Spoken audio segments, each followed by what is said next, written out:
Now it's time for us to soak up on all of that wisdom. Seth, in our conversation we had before, you framed something so simply and so eloquently that I wanted to start the podcast out with it. And now you're probably thinking, what the heck was that? What you said is, Steve, it's more important for them to know what we do, for them to know us and trust us. And then once they know us and trust us, then it's important for them to know what we do. To the point, you told me a story, which I'd love to recount better than I would, but that you were in a prospect's offices and the gentleman looked at you and he goes, and what do you guys do? Right. What do you do again? Right. But you had built up so much trust. You were there. You had the meeting. Yeah. Yeah. Tell us a little bit about this know, trust, and then know what we do. Why in that order versus because we flip it. We try to flip it all the time.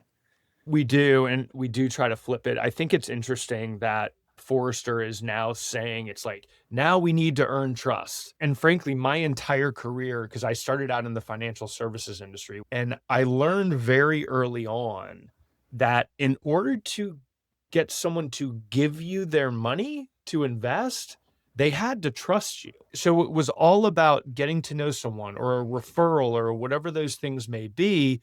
Then they would give you the money. If they knew you or somebody knew you or whatever that path was, getting to that point, they had to trust you. So when I started doing what we do now, I was with another company years ago, which actually got acquired. It was very quickly within the first year, and I spent 8 years at that company. Within the first year, I realized, wow, I have nothing tangible that I am selling. I am selling my trust. I am basically saying you need to believe me that my company is going to do what we deliver. It is a service. It is not a product.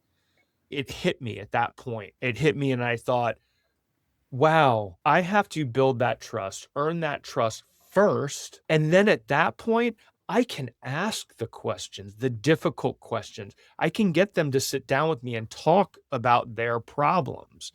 But until then, it's transactional, it's commoditized. And that's not how you build a successful business, in my opinion.